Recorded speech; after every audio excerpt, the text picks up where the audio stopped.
Kanaaf kanneen biroo boqonnaa lammaffaa keenyaan simbiraan geenyuun dabalatatti moodu koodus qabannee jira dhufnee oduu keenyas egaa dhimma turizimiidhaan wal qabatee ministeerri muummichaa televezyiinii NBC Itoophiyaa waliin taasisanii ka'umsa godhachuudhaan dhimma turizimii Itoophiyaa irratti xiyyeeffachuun dhukooduun simbiraan kan geenyu ta'a odeeffannoo kanaaf kanneen biroo dhagaa boqonnaa lammaffaan kan simbiraan geenyu oduuwwan keenya kan jalqabaa filanneetti ceena.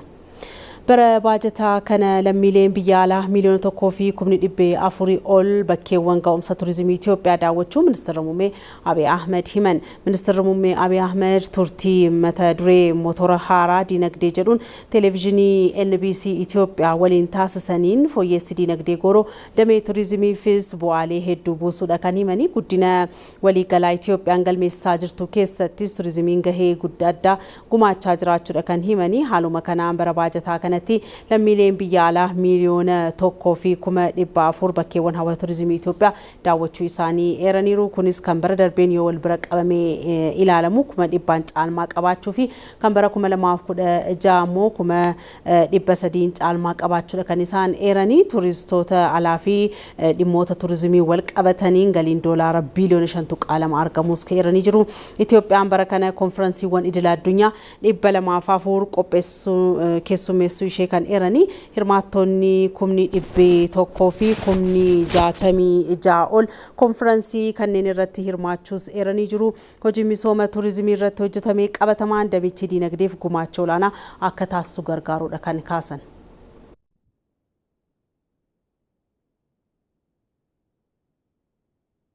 Kitaabni ida'amuu gara afaan chaayinaatti kamaa jiraachuun himame bara 2010 jijjiirama biyyaalessaa Itoophiyaatti dhufe hordofuudhaan egaa kutaalee kallattii imala Itoophiyaa akka akeekuu ministeerri muummee Abiy Ahmediin kan barreeffame kitaabni ida'amuu kanaan duras afaanota garaagaraatiin hiikameeti kan ture yeroo ammaan kana immoo gara afaan chaayinaatti kamaa jiraachuun himamee jira. Kitaabichi yeroo dhiyootti guutummaatti xumuramuudhaan dubbistootaaf akka dhiyaatus mirkanaa'ee jira. Waggoottan kurnan darban keessatti falaasa biyya keessaa Afrikaa keessaa maddee sadarkaa addunyaatti beekamtii argatan muraasa keessaa adda duree kan ta'e ida'amuun yeroo ammaas immoo namoota hedduuf mata duree xiyyeeffannoo guddaa ta'aa dhufuun isaa himamee jira. Kanaan dura kitaabichi afaan Amaaraa, afaan Oromoo, afaan Ingiliffaa, afaan Arabaa fi Paakistaan keessatti bal'inaan kan dubbatamu afaan Urduutti hiikamee dubbistootaaf dhiyaachuun isaa kan yaadatamudha. Amma immoo afaan namoota biliyoonota lakkaa'aman dubbatan afaan Chaayinaa mandariinitti hiikamuun isaa falaasama ida'amuu hawaasa addunyaa hedduu bira akka ga'u taasisaadha kan jedhame. Hariiroo tarsiimaa Itoophiyaa fi Chaayinaa qabaniifis immoo agarsiiftuu ta'uudha kan himame.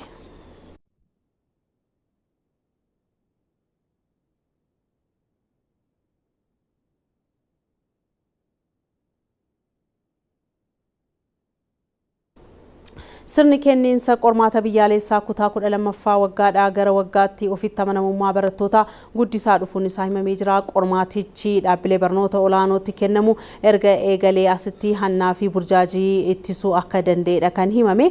Qormaanni kutaa 12ffaa kan bara kanaa Yuunivarsiitii Haramayaa dabalatee dhaabbilee barnoota olaanoo garaagaraa keessatti kennamaa kan jiru yoo ta'u, Yuunivarsiitii Haramayaa qormaatichaaf dursee gama teekinooloojii fi loojistiksiidhaan qophaa'uu beeksiseetii kan jiru. Tajaajila madaallee barnootaa fi qormaataatti qindeessaan kilaasteraa Yuunivarsiitii Haramayaa Mallas Dirriib bara kana barattoonni 67 qormaaticha karaa toora marsariitiin qoramuudha kan isaan jedhanii. Waggoota muraasan darban immoo qulqullina barnootaa mirkaneessuudhaa fi kenniinsa qormaata biyyaalessaa dabalatee riiformiiwwan damichaan jijjiiramni galmaa jiraachuu kaasanii. Pireezidaantiin Yuunivarsiitii Haramayaa Dr. Jamaal Yuusuf gama isaaniitiin Yuunivarsiitichi marsaa jalqabaan barattoota 8,495 qormaataan kan qoraman ta'uu himamee jira. Kanaafis immoo qophiin gahaan taasifamuu qormaatichi eegalamuudha kan eeranii. Barattoonni kutaa 12ffaa yuunivarsiitichatti qoramaa jiranis qormaatichaaf qophii gahaa taasisuu eeruudhaan adeemsonni qormaataa waggoottan darbanii ofitti amanamummaa isaanii akka gabbisan himuu isaanii tajaajila oduu Itoophiyaatti kan gabaase.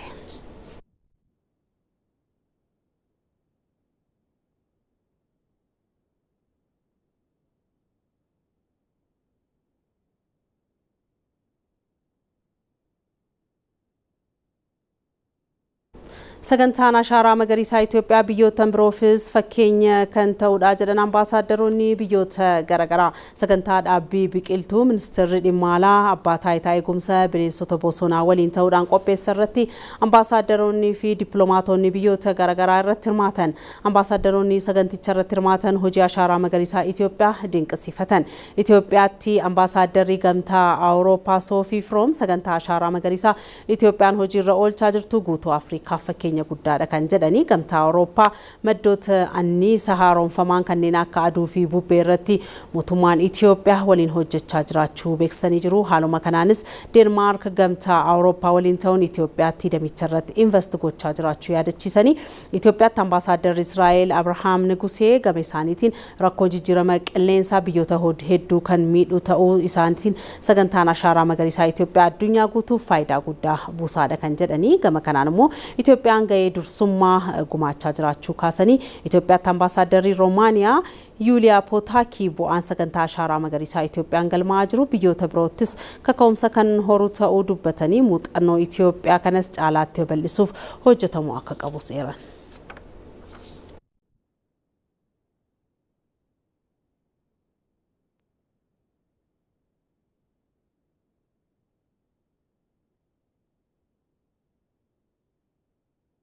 Naannoo Oromiyaatti jireenya hawaasa horsiisee bulaa fooyyessuu fi qabeenya beeladaa balaarraa ittisuuf inshuraansiin beeladaa hojiirra oolaa jiru bu'aa fidaa jiraachuu biiroo misooma jallisii fi horsiisee bulaa naannichaa beeksise.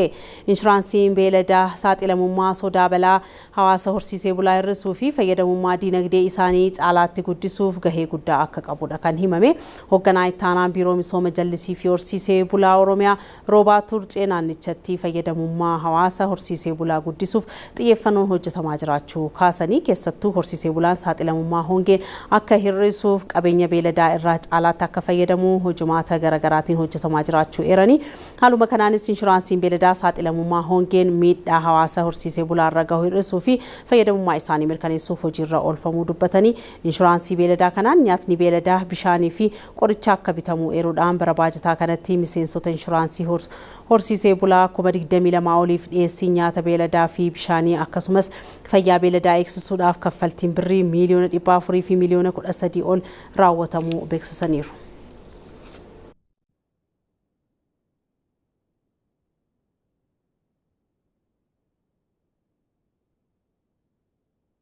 Odeeffannoo maddina alaarraa arganneen immoo godaantonni miliyoona 1 ol Speen keessatti sanada seera qabeessummaa argachuuf iyyata dhiyeeffachuun himame. Mootummaan Speen sagantaa godaantota alidilee sanada hin qabne galmeessuu fi kolugoltummaa seera qabeessa akka argatan taasisu jalqabeeti kan jiru. Sagantaa ministeera muummee biyyattii Peetro Saancheez jalqabsiisan godaantonni eeyyama jireenyaa fi hojii akka argatan taasisuudha jedhameera. Kana hordofuunis immoo guyyoota muraasa keessatti godaantonni sanada qabeessummaa isaanii hin qabnee fi seera qabeessa hin taanee fi biyyattii keessa jiraachaa turan miliyoona 1 ol sanada seera qabeessummaa argachuuf iyyata dhiyeeffatanii jiru. Godaantonni sanada seera qabeessummaa argachuuf iyyata dhiyeeffatan yakka kamirraayyuu bilisa ta'uu isaanii ragaa dhiyeeffachuu akka qabuudha kan himame. Ministeerri muummee Speen Pedro Sanchez godaantonni karaa seera qabeessaa biyyattii keessa yoo jiraatanii fi hojjetan dinagdee biyyattiif humna dabalataa akka ta'uudha kan kaasanii keessattuu immoo biyyattiin lammiileen umurii manguddummaa keessa jiran heddummaachaa jiraachuu fi baay'inni humna oomishaa hir'achuu isaatiin hanqina hojjettoota uumamuu godaantonni akka furan dubbatanii haa ta'u malee godaantonni seeraan alaa biyyattii miidhaa garagaraaf saaxiluu waan danda'anii fi godaansaan seeraan alaa ittisuu fi to'achuuf irrattis kan hojjetan ta'uu beeksisuu isaanii Reuters gabaaseera.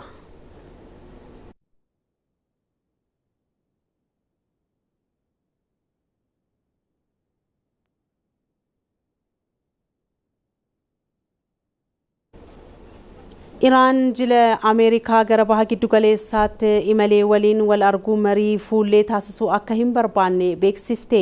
Waliigaltee wal hubannaa biyyoota lamaan gidduutti uumame boodas haleellaan raawwatamee biyyoota lamaan gidduutti shakkiin akka hammeessedha kan himame. Kanuma wal hordofuudhaan ergamaan addaa pirezidaant Doonaald Tiraamp Steeve Witkoff fi soddaan pirezidaantichaa Jared Kushner gidduu seentummaa Kwaatariin hooggansa Iraan waliin Doohaatti mari'achuuf gara bahaa giddu galeessaa imalaniiru. Haa ta'u malee Iraan jila mootummaa Ameerikaa Dohaa gahee waliin wal arguu akka hin barbaanne beeksisuun jaarsummaa irraa hafteeti kan isheen jirtu. Tarkaanfiin Iraan kun adeemsa marii nagaa akka kan hin gufachiisneef sodaas uumeeti kan jiru. Hooggantoonni mootummaa Iraan jaarsummaatti argamuu baatanis dhimma biraa irratti mari'achuun dura qaamoleen lameenuu torbee lama dura wayita walii galan wal hubannoo mallatteeffamuu haaldureewwan tarreeffaman hojiirra oolchuu irratti xiyyeeffachuu qabu yaada jedhudha kan dhiyaate. Dhimmoota ijoo kanneen akka sagantaa niwukileeraa Iraan daangessuutti seenuu dura haalduree kaa'amee haa kabajamu jedhaniiru. Jilli mootummaa Ameerikaa Dohaa dhaqee bakka bu'oota Iraaniin wal arguu baatus ministeera muummee Kwaatar Sheek Mohammed bin Abdurrahman Al Saanii waliin mari'achuu isaanii Aljaziiraan gabaaseera.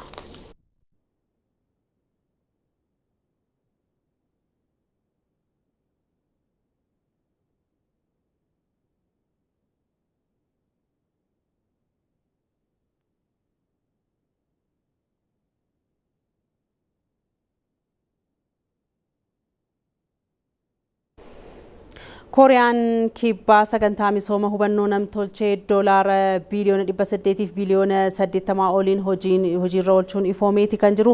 Hojiin misooma hubannoo namtolchee kun ijaarsa wiirtuu oomishaalee elektirooniksii murteessu giddugala daataa fi teknoolojii roobootii irratti kan xiyyeeffate ta'uudha kan himame. Karoora misooma hubannoo namtolchee Kooriyaa kibbaa sadarkaa addunyaatti dorgomtuu adda duree taasisaa jedhamee abdatamee kan egaa pireezidaantiin biyyattii Lee Jae-myung magaalaa Siyoolitti ifoomsaniitti kan jiranii. Hojii kana keessatti doolaara biliyoona 500 olitti invest gochuun hirmaannaa olaanaa kan taasisan dhaabbata elektirooniksii Saamsangii fi SK Hynix ta'uu isaaniitti kan himame.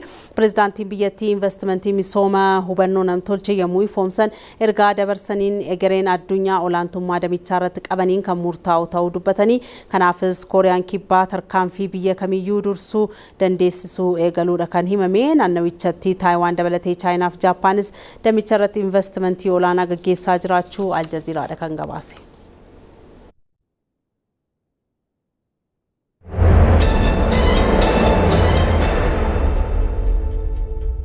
Odeeffannoon bifa biyya keenya itti fufee dhuka oduu keenya dhimma turizimii wajjin wal qabatee simbiraan geenyu irra geenyeetti kan jiru.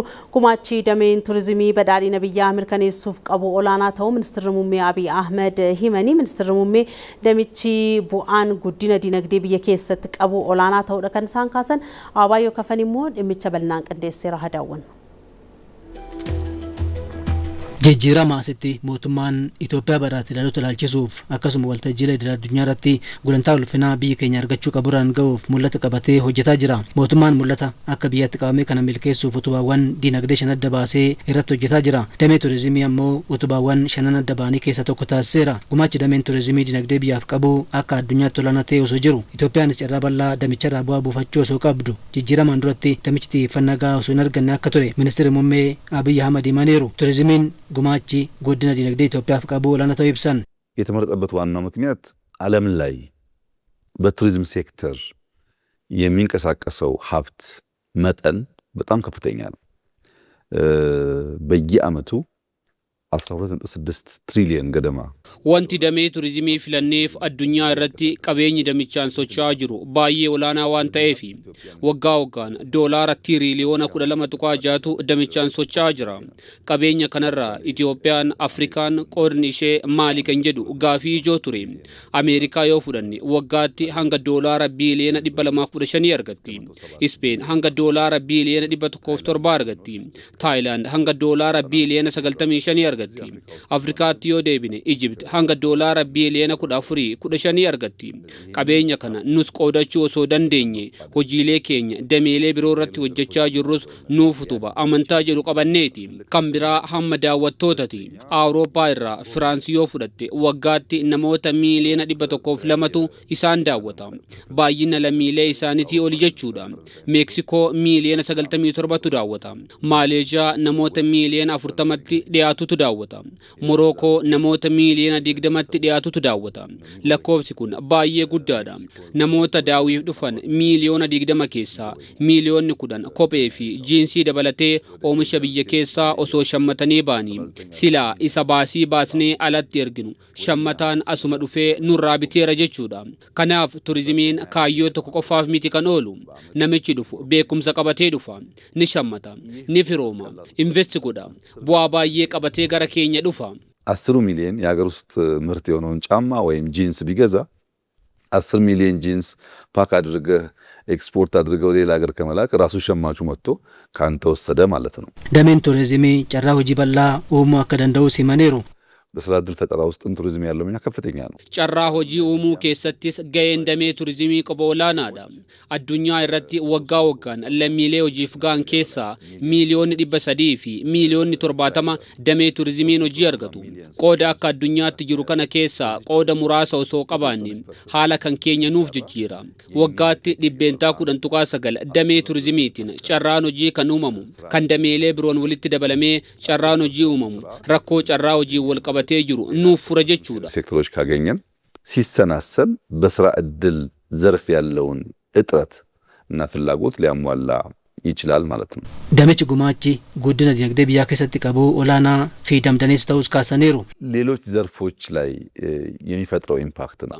ሁንዳውል ሙርቴሰን ዲባ ደሜን ቱሪዝሚ ደሜሌ ቢሮ ረቲ ኡማ ጅሮዳ ቱሪዝሚን ኢንዳስትሪፍ ኡቱባ ጭማዳ ኦሚሻሌን ኢንዳስትሪ ገባ በርባዱ ቱሪስቶታ ወናን ኦሚሻሌ ኢንዳስትሪፍ ጨራ ገባ በልስነ ጀቹዳ ቦቦጫሌ ደበለቴ ኦሚሻሌን ኢንዳስትሪ ንቢተሙ ጀቹዳ ዳብሌ ደልደላቲ akka kophee qulqulleessuu fi buna dhugamu gurguraniifis carraa hojii babal'isa.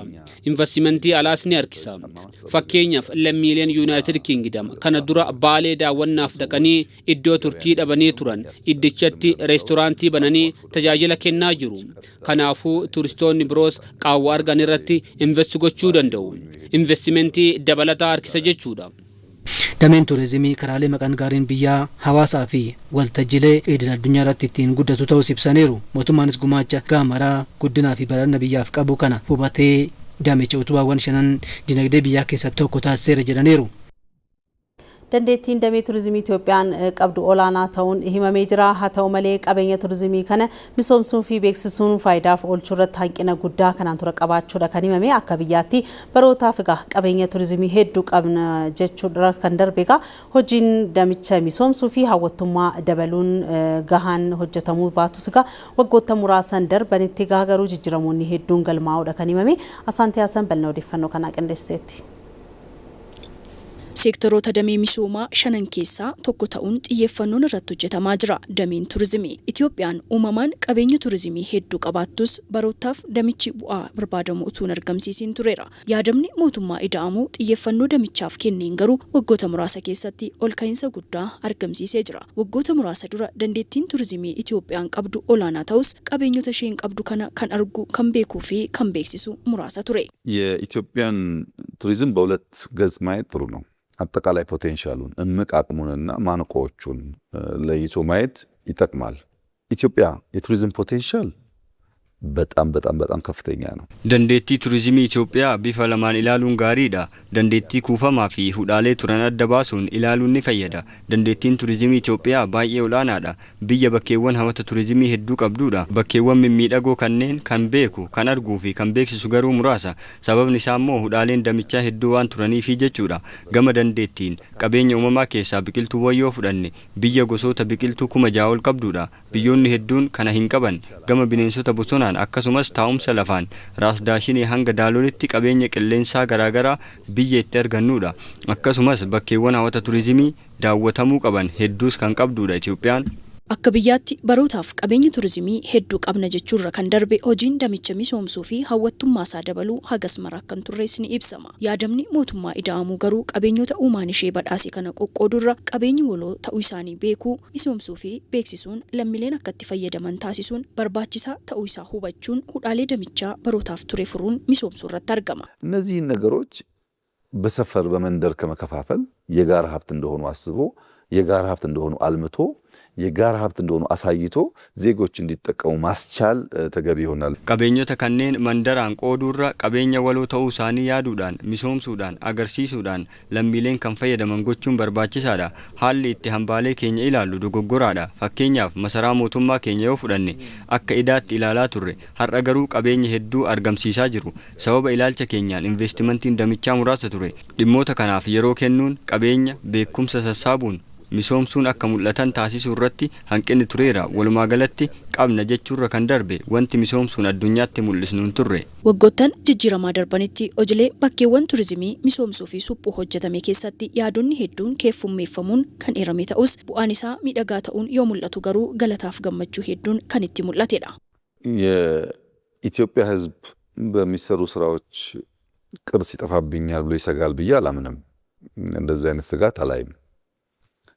ግን የኢትዮጵያ የፖለቲካ ልምምዳችን ደካማ ከመሆኑ የተነሳ ኡመን ኢትዮጵያ ሆጂሌ ሆጀተመኒን ሀምባን ነጀላ በደጀዴ ነመኑ ገሩ አዳን ሲያሳ ኬኛ ደደባ ታውራን ከንከዬ ዲማ ሁንዳ ረቲ ነሞኒ ኮሚ ፊ ሞርሚ ጨለቀሲሰን ጅሩ ዮ ሂን ሆጀኔ ማሊፍ ሂን ሆጀኔ ሆጂ ኬቲ ጀዱ ዮ ሆጀቴ እሞ ሀምባ በሌሲታ ሂን ሆጀቲኒ ጀዱ ሃታው ገሩ ጎንደር ዮ ዴምኒ ነሞኒ ፋሲሊን ከሌሰ ቤከን ሀራ ሃላ ኑቲ itti misoomsinen komii hambaatu bade jedhu parsantaa tokko hin argattu gammachuu fi galataan alatti miirri komii hin jiru kanneen biroonis akkasuma mootummaan keenya hambaa balleessuu miti hambaalee 35 ol baroota garaagaraa Itoophiyaa irraa fudhataman deebisneerra. Baroota jijjiiramaa as hojiileen damee turizimiin hojjetaman hawwattummaa dabaluun cinaatti bifa biyyattii sadarkaa idil addunyaatti ol kaasanii agarsiisaniiru.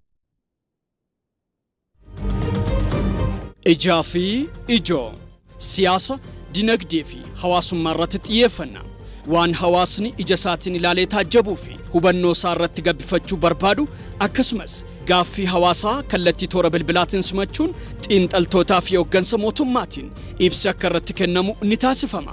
Sagantaa haala yeroo irratti xiyyeeffachuun hawaasa hirmaachisaa tamsaasa kallattiitiin hawaasa bira ga'u. Ijaa fi ijoo yeroo dhiyootti nu eega. Fano bifa biyya dhukoodiitiin dhimma turizimii walqabatee simbiraan gahaa turre keessaa bahuudhaan garuu odeeffannoo birootti kan deemta.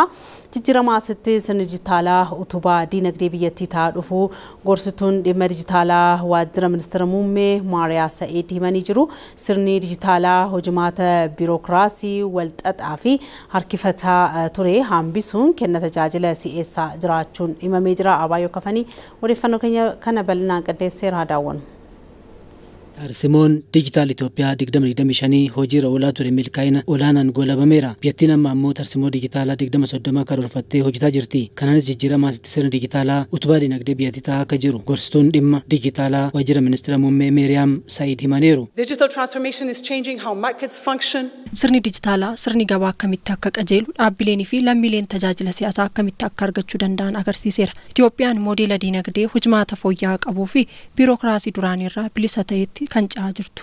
Sirna dijitaalaa akka seektara tokko qofatti ilaaluu hin qabnu. Utubaa cimaa ce'umsa dinagdee ta'uu amanuutu barbaachisa. Itoophiyaan sirna dijitaalaatti ce'uuf tarkaanfii jijjiirama kan osoo hin eegalin dura adeemsaa fi hojimaata duubatti hafaa waraqaa irratti hundaa'ee hojiirra oolchaa turteen baasii hin malleef saaxilamaa turteerti. Kanaanis dinagdeen biyyattii duubatti harkifataa tureera. Sirni dijitaalaa diriirfamuu dhabuu qofaan biyyattiin waggaatti oomisha waliigalaa isheerraa 200 hanga 3 dhabaa akka turtee ragaaleen ni agarsiisu. Hojimaatiin walxaxaa turees kenna tajaajila lammiiletti danqaa ta'aa tureera. Mootummaan ida'amuu haalota duubatti hafaa turan sanniin mara keessaa biyya baasuuf tarkaanfilee dijitaalaa gurguddoo hedduu fudhateera. Qooda gurgurtaa aksiyoonaa Itiyoo Telekoomii dhaabbilee idil addunyaa banaa taasiseera. Dhaabbileen Telekoomii damee faayinaansii keessaa akka galaniis hayyameera. Baankotaa fi dhaabbilee faayinaansii irrattis tarkaanfilee fudhateen sirni faayinaansii socho'aa dijitaalaa uumamee maallaqni tiriliyoonota karaa dijitaalaa daddarbaa jira. Kanaanis mootummaan ida'amuu akka waliigalaatti hojimaata biirokiraasii walxaxaa fi harkifataa ture hambisaa kenna tajaajila lammiilee si'eessaa jira. So the question is not whether digital is useful.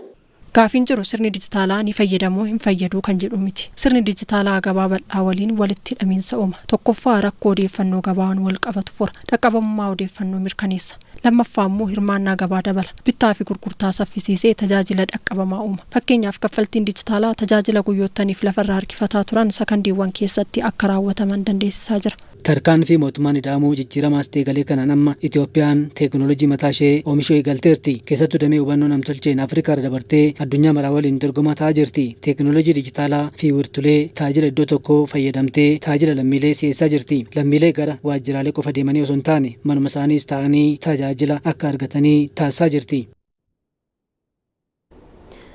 Ajandaan ulaa galaanaa Itoophiyaa wabii dinagdee fi nageenya uummata miliyoona 100 fi miliyoona 30 jedhame. Gaaffiin ulaa galaanaa kun dhimma hirkattummaa buufata tokko jalaa bahuun faayidaa biyyaalessaa kabachiisuu fi guddina waloo mirkaneessuutis jedhamee jira. Obsaa Irbaa.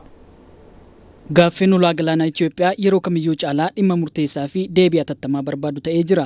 Ulaa galaanaa dhabuun dinagdee fi nageenya uummata Itoophiyaa irratti qormaata guddaa ta'uu kan hubate mootummaan ida'amus dhimmi ulaa galaanaa dhimma nageenya biyyaa mirkaneessuu, faayidaa biyyaalessaa kabachiisuu akkasumas jiraachuu dhabuu akka ta'e kaaseera. Gaaffiin kun birmadummaa biyyoota biroo kan sarbootoo hin taane qabatamaatti fayyadamummaa waloo fi nageenya naannawaa kabachiisuu irratti kan bu'uureffatedha. Dhimma kana ilaalchisuun Piroofeesar Yaaqoob Arsaanoo gaaffiin ulaa galaanaa Itoophiyaa deebii argachuun Eertiraafis naannawichaaf faayidaa guddaa akka qabu dubbatu.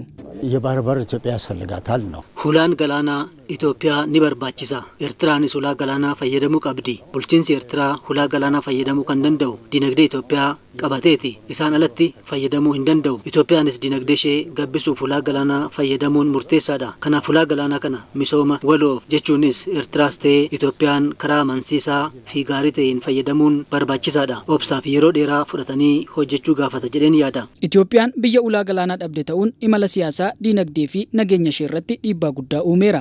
Haalli kun erga biyyattiin buufata galaanaa dhabdee as qormaataa fi gufannaa guddaa ta'e itti fufeera. Sababni isaas yeroon ammaa kun yeroo ulaan galaanaa sochii dinagdee fi siyaasa addunyaa murteessuu irra ga'ee waan jiruufi. Ta'us diinonni seenaa Itoophiyaa guddina biyyattiin jaalanne baandotatti fayyadamuun gaaffii seera qabeessa biyyattiin gaafatte gufachiisuuf yaalaa jiru.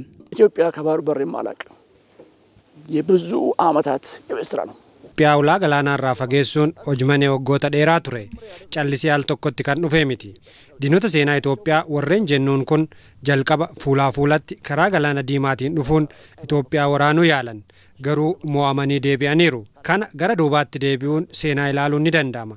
Yeroo biraatti immoo humnoota biroo yeroo ammaa michoota Itoophiyaa ta'an waliin qindoomuun gaggeessitoota Itoophiyaa yerootti dhabnetu jira. Ta'us wayita ilaalan Itoophiyaa injifachuu akka hin dandeenye mirkaneeffataniiru. Achiin dadhabnaan humnoota biyya keessaa fi Itoophiyaanota ilaalcha Itoophiyaa hin taane fayyadamanii Itoophiyaa ulaa galaanaa irraa fageessuu danda'aniiru. አሁን እያየን ያለነው ነገር ምንድነው? የዓለም ጉዳይ dhimmi addunyaa amma ilaalaa jirru gara haala teessuma lafaatti deebi'aa jira.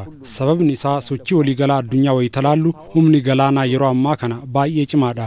Kanaaf biyyi ulaa galaanaa hin qabne guddachuu hin dandeessu. Itoophiyaan yeroo ammaa kana dinagdeen uummataan nageenya naannawaa eeguun guddataa jirti. Dhimmoota kana wayita ilaallu dhimmi ulaa galaanaa argachuu barbaachisaadha. Itoophiyaan baroota dheeraadhaaf sadarkaa barbaadamuun akka hin guddanneef sababni ulaa galaanaa dhabuu fi buufata doonii tokko irratti hirkattee ta'uusaa yaadama keessa galchuun gaaffii ulaa galaanaa baroota dheeraaf onnee Itoophiyaanota hedduu keessatti ukkaamamee ture mootummaan ida'amuu akka haaraatti kaasuun abdii lammiilee biyyattii kan biqilche ta'ee jira. ባህር በር የላትም ማለት ነው። ባህር በር የላትም ማለት እንግዲህ ብዙ ነገር የላትም ማለት ነው። Itoophiyaan ulaa galaanaa hin qabdu jechuun wanta baay'ee hin qabdu jechuudha. Gatii isaas achirraa tilmaamuun ni danda'ama. Kanaaf kun aarsaa guddaa nu kafalchiiseera. Dhimmi ulaa galaanaa waloon fayyadamuu Itoophiyaa fi Eertiraa guddina biyyoota lameenii ol kan kaasu waan ta'eef kallattii sanaan itti yaadanii hojjechuu barbaachisa. ዲፕሎማቲካሊ ነው እንዴት እናገኘው ኢንተግሬሽን akkamitti arganna kan jedhu karaa dippiloomaasii fi walitti hidhamiinsaati. Bu'uuruma kanaan biyyoonni baha Afrikaa naannawaan walitti hidhamanii akkaataa itti jiraatantu barbaachisa. Waliigaltee fi mariin karaa faayidaa biyyoota hundaa giddu galeeffateen jechuudha. Itoophiyaan gama abbaa qabeenyummaa ulaa galaanaa isheen rakkoowwan nageenyaa galaana diimaa fi galoo galaana Eden irratti mul'atan fakkeenyaaf saamicha galaanarraa fi daddabarsa namootaa karaa seera alaa ittisuuf gumaacha taasistu olaanaa ta'a.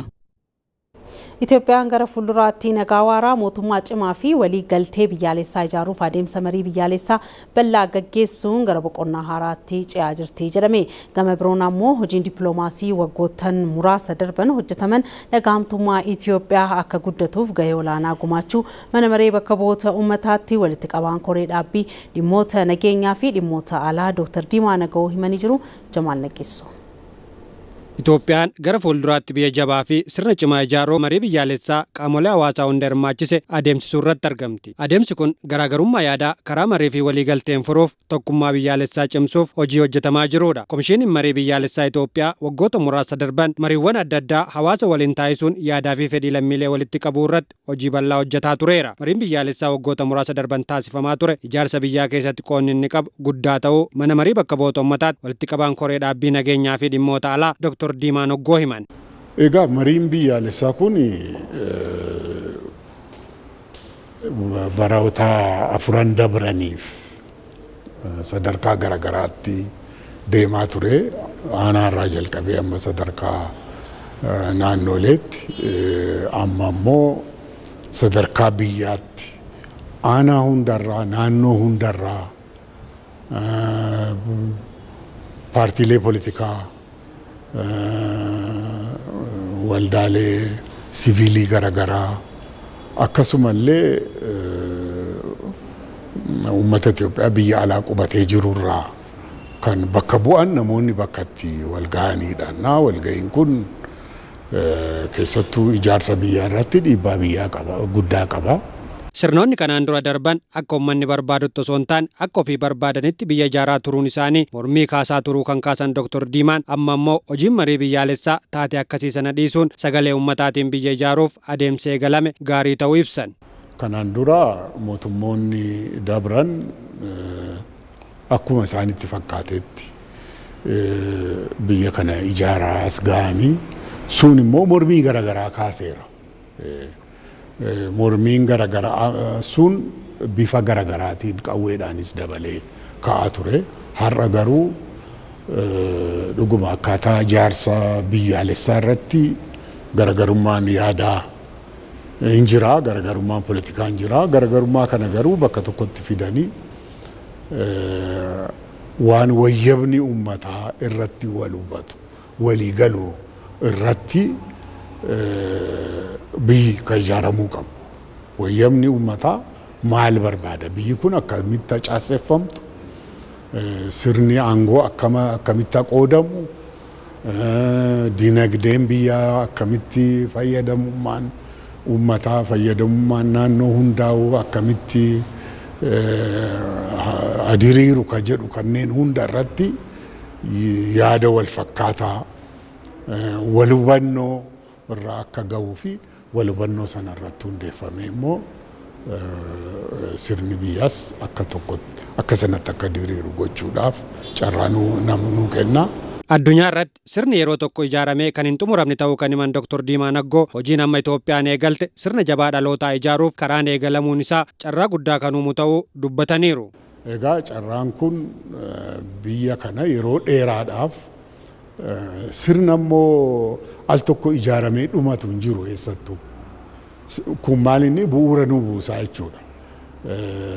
Waliigalteen amma ta'u kun bu'uura nuu buusaa. Bu'uurri kun immoo sirnichi akka inni of jijjiiraa of wayyeessaa deemu ka dandeessisu sirna akkasiitti ka ijaaruu qabu. Kanuma al tokko ijaaramee dhaabbatu utuu hin ta'in kan yeroodhaa wajjin deemuu danda'u, yeroodhaa wajjin of jijjiiraa of wayyeessaa deemuu danda'u sirna akkasii diriirsuu irratti carraa guddaa qabna. Mariin biyyaa sadarkaa biyyaatti taasifamaa ture yaadota walitti qabaman gara furmaata waliigalaa fi waliigaltee yeroo dheeraa uumuutti ce'isuuf qophiin xumuramaa jira. Milkaa'inni marii biyyaalessaa mootummaa qofaan kan madaalamu osoo hin taane hirmaannaa dhugaa lammiilee wal kabajuu yaadaa fi fedhii waliiniitiif dursa kennuun murtaa'a. Kunis walamantaa biyyaa ijaaruuf nageenya waaraa mirkaneessuu fi bu'uura misoomaatti fufiinsa qabu diriirsuuf shoora olaanaa qaba. Itoophiyaan imaammata diinagdee magariisaa fi sagantaa ashaaraa magariisaa hojiirra oolchuun rakkoo jijjiirama qilleensaa addunyaa qoraa jiruuf qaama furmaataa ta'aa jirti jedhame. Sagantaan ashaaraa magariisaa baroota jijjiiramaa darban keessa hojiirra oolee oomishaaf oomishtummaa guddisuun tattaaffii wabii nyaataa mirkaneessuuf taasifamuu dhugoomsuufis immoo shoora olaanaa bahachaa jiraachuun simamee jira. Seenaa Sangirmaa odeeffannoo bal'inaa qindeeffateera. Rakkoolee addunyaa har'aa qoraa jiran keessaa dhiibbaan jijjiirama qilleensaa isa tokkodha. Rakkoon jijjiirama qilleensaa balaa lolaa fi hongee, buqqaatii fi du'aatii lammiilee akkasumas mancaatii qabeenyaa hordofsiisu. Ibidda bosonaa qabeenya uumamaa mancaasuu fi ho'a hamaa rakkoo fayyaa dhaqqabsiisuu dabalatee oomishaa fi oomishtummaa miidhuun tattaaffii wabii nyaataa mirkaneessuuf taasifamu danquu irratti argama. Rakkoo addunyaa har'aa qoraa jiru kanaaf furmaata laachuuf biyyoota dinagdeen badhaadhan dabalatee mootummoonni biyyoota addunyaa itti fufiinsaan mari'achuu irratti argamu. Haa ta'u malee marichi gara hojiitti hiikamuu dhabuu isaan rakkinichi yeroodhaa gara yerootti hammaachuu irratti argama. Biyyi keenya Itoophiyaan garuu imaammata dinagdee magariisaa fi sagantaa ashaaraa magariisaa hojiirra oolchuun qaama furmaataa ta'uu irratti argamti. Sagantaa ashaaraa magariisaa yaada ka'umsaa ministeera muummee Abiyyi Ahimadiin eegalameen waggaan biqiltoonni biiliyoonaan lakkaawwaman dhaabamaa jiru. Kunis Itoophiyaan rakkoo addunyaa qoraa jiruuf furmaata laachuuf sarara duraa irratti akka argamtu qabatamaan kan mirkaneessedha. ዓለም ከአዳራሽ ከስብሰባ ወጥቶ አፈር ጭቃ ነክቶ ተክሎ መቀየር የሚገባው ይህ ተግባር addunyaan galma walgayii keessaa bahuun biyyoo fi dhoqqee tuquun biqiltuu dhaabee jijjiirama fiduu otoo danda'u jijjiirama qabatamaa fiduu dhiisuu isaan hojjannee agarsiisuu qabna yoo jennu qaamoleen mul'ata keenya kan amanuuf yeroo itti fudhate ni jiru. Amma garuu addunyaan sagantaa ashaaraa magariisaa Itoophiyaa fakkeenya taasifachuun yaa'iin jijjiirama qilleensaa Itoophiyaatti akka qophaa'u murtaa'eera. Guutuu Afrikaatti akkasumas biyyoota addunyaa birootti muuxannoo Itoophiyaa kana hojiirra oolchuuf sochiin eegalameera waan ta'eef kanneen mul'ata keenyatti amanuun hirmaattan biqiltuu dhaabdan kunuunsitan lammiileen Itoophiyaa dippiloomaatonni Itoophiyaatti argamtanii fi lammiileen biyyoota adda addaa mul'ata keenya deeggartan hundi baga gammaddan baga gammanne isiniin jechuun barbaada. እንኳን ደስ ያላችሁ እንኳን ደስ ያለን እላችሁ ወዳለሁ። Akkuma hidha haaromsaa guddicha Itoophiyaa hirmaannaa tokkoon lammiileen hojiirra oolaa kan jiru sagantaan ashaaraa magariisaa Itoophiyaan ofii isheerra darbuun rakkoolee addunyaa mudataniif qaama furmaataa ta'uu akka dandeessu qabatamaan kan mirkaneessedha. የእኛን ግሪን ሌጋሲ ከሁሉ የገዘፈ ያደረገው sagantaa ashaaraa magariisaa keenya waan hunda caalaa wanti adda isa taasisu biqiltuu biiliyoona 50 dhaabuu danda'u keenya qofa osoo hin taane uummanni miiliyoonaan lakkaa'amu fedhii isaan xiqqaa guddaa osoo hin jenne ganna bokkaa fi dhoqqee keessa gaarreen qullaa ta'an uffisuuf tattaaffii taasisuu isaaniiti. Tattaaffii cimaa uummanni fi biyyi tokko ta'uun irratti hirmaate ta'uu isaan sagantaa ashaaraa magariisaa keenya adda isa taasisa. Bara 2011 hojiirra ooluu kan eegale sagantaan ashaaraa magariisaa oomishaa fi oomishtummaa qonnaa guddisuun wabii nyaataa mirkaneessu akkasumas eegumsa qabeenya uumamaaf shoora olaanaa baachuu irratti argama. Hanga yoonatti biqiltoonni sagantaa ashaaraa magariisaan dhaabaman biiliyoona 48 ol yommuu ta'an kanneen keessaa 40% kan ta'an biqiltoota soorata namaaf oolanidha. Biqiltoonni sagantaa ashaaraa magariisaan dhaabaman kuufama qabeenya bishaan lafa jalaa dabaluun qonni jal'isii akka babal'atu taasisuu irratti argamu. Dhiqama biyyee hir'isuun uffisa bosonaa fi gabbina biyyee dabaluun oomishaa fi oomishtummaan qonnaa akka fooyya'u taasisaniiru. Kunis tattaaffii wabii nyaataa mirkaneessuuf taasifamu dhugoomsuu keessatti gaheen inni baachaa jiru daran olaanaadha. Godina Qeellam Wallaggaatti oomishtummaa bunaa guddisuuf biqiltuuwwan buna sanyii fooyya'uun dhaabamaa jiraachuun himame. Godinichatti biqiltuu bunaa miliyoona 300 fi miliyoona 95 dhaabuudhaaf hojjetamaa jiraachuu waajjirri qonnaa godinichaa beeksisee jira. Obsaa Hirphaa gabaasa waajjira kominikeeshinii godinichaa akka itti qindeesseera. Godina Qeellam Wallaggaa aanaa sadii canqaatti qonnaan bultoonni waldaan gurmaa'uun lafa hektaara 110 olirra biqilaa bunaa fi shaayii filatamaa dhaabaa jiru. Tarsiimoon oomishtummaa bunaa dabaluuf dandeessisu bocamuun aanichatti erga hojiirra oolee buna misoomsuuf xiyyeeffannoon hojjetamaa jira. Qonnaan bultoonni aanichaa ganda qexoo torbaa waldaan gurmaa'uun biqilaa bunaa fi shaayii filatamaa dhaabaa jiran carraa isaaniif uumametti fayyadamuudhaan jireenya isaanii jijjiiruuf cimanii kan hojjetan ta'uu himan. Buna kana akkasitti dhaabaa jirra. Amma immoo kanatti aanee xaa'oo nyaachisnee diikee nyaachisnee oomisha guddaa argachuuf karoorsineerra jira. Sanyiin nyaatu kun aanaa keenya irratti qophaa'ee amma dura uummanni keenya kan inni hojjetu bosona naannoo keenya jiruu fi lafa bullaa naannoo keenya jiru irratti hojjeta. Firiin isaas baay'ee xiqqaadha. Amma garuu karaa qulqullina qabuun karaa firii gaarii argamsiisuun bunni kun nu dhiyaachuutti gammachuu guddaa nutti dhaga'ameera. Kanaaf kaka'umsi uummanni keenya qabu anis ofii kooti buna kana dhaabuudhaa fi hamilee kan natti hore inni guddaani. Kaayyeffannoo amma qajeelfama mootummaan qabatee jiruu fi dachii keenya kanarratti jijjiiramni akka dhufuu fi yaaliin godhame kun yaalii salphaa miti. Gannaa bona yoo hojjenne irra caalaa bu'aa guddaan hin dhufa jennee abdii qabna jechuudha. Bulchaan aanaa sadii canqaa Yohaannis Mangashaa oomishtummaa bunaa dabaluuf buna lafa hektaara 113 irratti misoomsuuf qonnaan bultoota waldaalee garaagaraatti gurmeessuu himuun bara kana aanichatti biqiltuu bunaa miliyoona 28 ol dhaabuuf hojjetamaa jiraachuu himaniiru. Deeggarsa ogeessotii qonnaa aanaa keenyarraa yuunivarsiitiin godinni godhaa jiraniin akkaataa saayinsii isaatti waldaadhaan qoodamanii bilookiidhaan bilookii 10tti kan inni qoodamu asichi kan inni dhaabbataa jiru.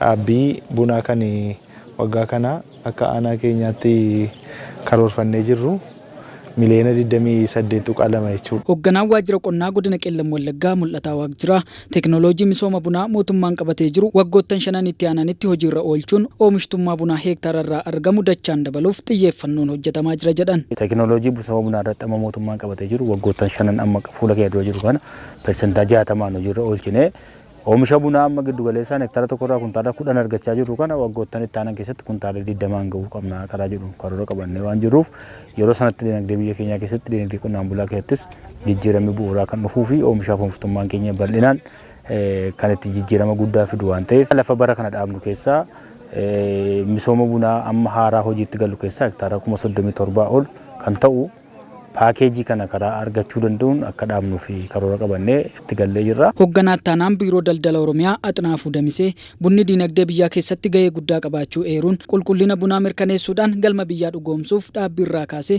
xiyyeeffannoon kennamuu akka qabu himaniiru. Bunni qulqullinni bunaa kan kabajamu kan eegamu erga oomishni argame otoo hin taane biqiltuu dhaabbii irraa kaaseeti.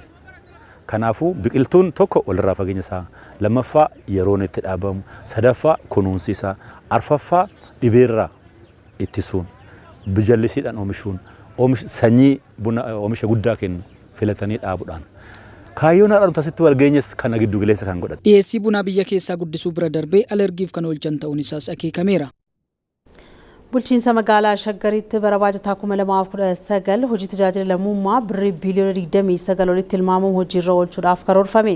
Sagantaa sadarkaa magaalaa Shaggaritti hojiin tajaajila lammummaa gannaa kutaa magaalaa Malkaanonnootti eegalamee jira. Mangistuu Akkuma. Bulchiinsa magaalaa Shaggaritti bara baajataa 2018tti hojiin tajaajila lammummaa milkaa'inaan hojjetamuusaa manni maree kennaa tajaajila lammummaa magaalichaa ifoomse. Manni marichaa yaa'ii sadaffaa isaa kutaa magaalaa Malkaanonnootti geggeesseen bara 2018 dameewwan hundaan hojiin kennaa tajaajila lammummaa milkaa'inaan raawwatamuusaa ibsee jira. Saganticha irratti kan argaman itti gaafatamaan paartii badhaadhinaa damee magaalaa Shaggar Alamaayyoo Tulluu bara kana akka magaalichaatti kutaalee magaalaa hundatti tajaajila lammummaatiin raawwiin gaariin galmaa'uu himuun hojiin birrii biliyoona 28 olitti tilmaamamu hojjetameera jedhan. Namoota rakkatan gargaaruu manneen barnootaa keellaawwan fayyaa kana ijaaruu wajjin kan wal qabatudha. Hojiin kan hojjetame kanaanis 2018 keessatti biliyoona 28 ol maallaqatti yeroo tilmaamamu raawwatamuu danda'ee jira. Inni kun baay'ee bu'aa qabeessa ta'uu isaati kan agarsiisu. Kana ka'umsa godhachuudhaan immoo 2019tti cimina fi hanqina 2018tti nu qunname kan sirreessuudhaan bara 2019 immoo biliyoona 29 ol kan ta'u hojii hojjechuuf karoorfanne guyyaa har'aas hojii kana ifatti jalqabsiisnee jirra. Sagantaa jalqabbii tajaajila lammummaa bara 2019 kutaa magaalaa Malkaanonnootti eegalame irratti kan argaman kantiibaa ittaanaan magaalaa Shaggar Guyyoo Galgaloo hojiin bara kana milkaa'inaan xumuramuusaa eeruun muuxannoo kana fayyadamuudhaan bara ittaanutti karoora qabame caalaatti milkeessuu fi kan hojjetamu ta'aa jiran. Tajaajila lammummaa bara kana kan hoggaa amma keessa jirru milkii guddaadhaan xumura jirra. Kan bara 2019 guyyaa irraa karoorii qarshii biliyoona 29 dhiyaatee jira. Waan baay'ee of keessaa qaba. Gam qonnaatiin kan hojjetamu jira, gama daandiitiin kan hojjetamu jira, gam bishaaniitiin kan hojjetamu jira. Manni qopheessaa baay'ee kan hojjetu jira, barnoota fayyaadhaan kan hojjetamu jiru. Hojii gara akaakuu 79 olichaa. Kanaaf kan bara kanaa kan hoggaa ittaanus milkaa jennee yaadna. Sababni isaa muuxannoo guddaadha kan qabnu. Aadaa ta'ee dhufee jira. Uummata biratti fudhatama guddaa argatee jira.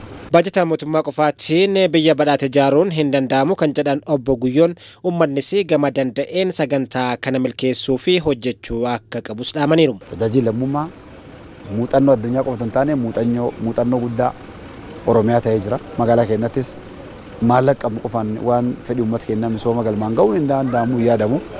Piroojeektii baay'eedha hojjechaa kan jiru kan cinaatti garuu hirmaannaa uummataatiin tajaajila lammummaatiin hojiin baay'ee seenaa qabeessa hojjetamaa jira. Kun hojii baay'ee guddaa cimee tufuu qaba. Abbootiin qabeenyaa hojii kana irratti bobba'uun hawaasa harka qalleeyyii deeggaraa jiranis namni humnaa fi qabeenya isaatiin biyya isaa tajaajiluu akka qabu dhaamaniiru. Abbaan qabeenyaa ammoo of biraa jiraachuu hin qabu, saba ofiitti jiraachuu jechuudha. Qabeenya qabuun, humna qabuun, mallaa qabuun ollaa isaa gargaaru, biyya isaa gargaaru barbaachisa. Warri biyya alaas ammoo akkuma mootummaa Turkii wajji mootummaa biraa wajji hojjennee biyya keenya guddisaa jiru kanatti uf bichaa jiraachuu osoo hin ta'in biyya isaatti jiraachuu saba isaatti jiraachuu saba osoo hin baratin isa barsiisan beekumsaan qabeenyaan hunaan bira qabatee barsiisuu qaba kun itti kufuu qaba. Hojiin tajaajila lammummaas biyya jabduu sadarkaa addunyaatti dorgomaa taatee ijaaruudhaaf qooda olaanaa kan qabu akka ta'e ibsameera. Sagantaan haaromee hojiirra oolee jiruuf jireenya qonnaan bulaa jijjiiruu bira darbees immoo qooda baadiyyaa guddina biyyaa keessattis qabu kan guddisu ta'uun himamee jira. Godina Shawaa Bahaa aanaalee 7 keessatti sagantaa haaromeetiin hojiin iddoo jireenya qonnaan bulaa ammayyeessuu hojjetamaa jiraachuu bulchaan godinichaa Abbaabboo Waaqoo himanii jiru. Muzayyimaamaa wanna qindeeffatee qabaa daawwannu. Qabeenyi baadiyyaan qabdu guutumaan guututti gara diinagdeetti jijjiiramuu dhabuu isaatiin hojii dhabdummaa fi godaansi baadiyyaarraa gara magaalaatti taasifamu akka hammaatu taasiseera. Kun immoo utubaa diinagdee biyyaa kan taate baadiyyaan gita barbaadamuun akka hin guddanne gochuu bira darbee hireen misoomaa magaalaa fi baadiyyaa gidduu jiru akka addaan fagaatu taasiseera. Hojiilee rakkoo kana furuun bu'uuraalee misoomaa, tajaajila hawaasummaa, dhaabbilee faayinaansii fi haqaa akkasumas wiirtuu oomishtummaa fi hojii qonnaan bulaa fi horsiisee bulaa biraan ga'uun baadiyyaa ammayyeessuuf hojjetamaa jiran keessaa sagantaan ce'umsa baadiyyaa haaromeen tokko. Godina Shawaa Bahaa aanaalee garaa garaatti sagantaa haaromeen manneen jireenyaa qonnaan bultoota ammayyaa ijaaramaa kan jiran yoo ta'u, qonnaan bultoonni aanaa Gumbichuu dubbisnes sagantaan kun jireenya qonnaan bulaa kan fooyyessu ta'uu dubbatu. Manni barumsaa hin dhiyaataa fi manni akimii in dhiyaataa fi wanti fayyaa isaatirree hin eeggata. Wanni magaalaan adda jiraatu hin qabu gabaanas dhiyaataa fi wanni magaalaa deemuuf homtuu hin jiru. Baadiyyaa takkaatti erganuu hojjetame qotee bulaan baay'ee diddiiramee jira jechuudha. Karaa salphaa ta'een bu'uuraalee misoomaa kana kan akka ibsaa, kan akka bishaanii, kan akka karaa keecha'ummoo akka ganda keenyatti kun carraa guddaa asfaaltii daandii guddaarra jira waan ta'eef inni irreen gammachuu tokko kanarraa kan ka'e nuti karaa kanaan qarshii keenyaan mana kana ijaarrachaa jirra jechuudha. Aanaaleen dandeettii baadiyyaan qabdu qindeessuu yoo hojjetan jiruu fi jireenya qonnaan bulaa jijjiiruu irra darbee gumaacha diinagdee biyyaa keessatti qabanis guddisuun ni danda'ama. Loowwan isaa wajjin iddoo tokko bula. Mana bareedaa hin qabu. Kun immoo dhibeewwan garaagaraatiif jiruuf jireenya fooyyee ta'e mana bareedaa ta'e baankitti qabsiifatee maallaqa liqeeffatee gara investimentiitti itti ce'uu dabalatee dhabaa ture jechuudha. Kun maalirraa kan ka'e qonnaan bulaan qabeenya isaa waayizilii itti fayyadamuu dhabuurraa kan ka'e waan ta'eef cinaa gaafa dhaabbanne qonnaan bulaa keenya gaafa qindeessine bu'aa akkasii fiduun akka danda'amu qabatamaan haaromee bara kanaatirraa hubachuun hin danda'amaa jechuudha. Ganda Habruu Seeftuu keessatti yeroo ammaa kana haaromeen manni 50 iddoo tokkotti ijaaramee qotee bulaan ofii isaatiif jechuudha. Maallaqa isaa walitti kuufachuudhaan gama tokkoon qusannoo cimsuun karaa ittiin danda'amuun isarra jiraatuun hojii bal'aadha kan hojjetamaa jiru. Bulchaan godina Shawaa Bahaa Abbaabbuu Waaqoo gama isaaniin sagantaan haaromee kun aanaalee 7 keessatti hojiirra oolaa jiraachuu ibsanii jiru. Haaromeen aanaa 7 naannoo ganda 12 irratti qopheessine kun yoo xiqqaate amma naannoo mana 320 irra ga'eera kan bara kanaa qofti. Kanaaf haaromee keessatti amma iddoo mana jireenyaa nama tokkoof guutamuu qabaatu guutuu isaa guuttatee argameera jechaadha. Kutaa ciisichaa 2-3 qaba. Kutaa dhiqannaa qaba. Mana fincaanii qaba. Ibsaa fi soolaarii filannoo qaba. Iddoo mana kuusaa qaba. Hundi isaa ibsaa qaba. Bishaan qaba. Daandii qaba. Tajaajila fayyaa qaba. Bulchiinsa qaba. Dhiyeenyata mana barnootaa qaba. Kanaaf waan silaa jireenya namaatiif bu'uura ta'e guutuu isaa hin qaba jechaadha. Kunis godaansa baadiyyaarraa gara magaalaatti taasifamu xiqqeessuu keessatti qooda olaanaa qaba. Iddoo haaromeen jiru hunda keessatti carraa hojii uumama. Dargaggeessi naannoo kana jiru asumatti carraa hojii argata. Oomishni qotee bulaa iddoo itti piroosas ta'u adeemsa keessa as keessatti gala. Iddoo itti gurguramu as keessatti gala. Oomishni magaalarraa dhufu uummataaf dhiyaatus tajaajilli mana shaayis dabalatee hanga mana nyaataa naannoo kanatti uumamu dargaggeessa naannoo kanaatiif carraa hojii bal'aa fidee dhufa. Geejjibarraa kaasee jechaadha. Kun immoo adeemsa keessa uummanni gara magaalaa baadiyyaarraa gara magaalaa godaanu kun hin xiqqaataa jechaadha. Hojiileen misooma baadiyyaa hojjetaman guddina diinagdee biyyaa saffisiisuu keessattis qooda olaanaa qabu. Kabajamtoota daawwattoota keenya ITV Afaan Oromoo irraa odeeffannoon bifa biyyaa sa'aatii 12 irraa eegalee boqonnaa lamaan simbiraan gahaa turre xumurarra geenyeetti kan jirru waan nu daawwattaniif galatooma halkan gaarii isiniif hawwata. Thank you.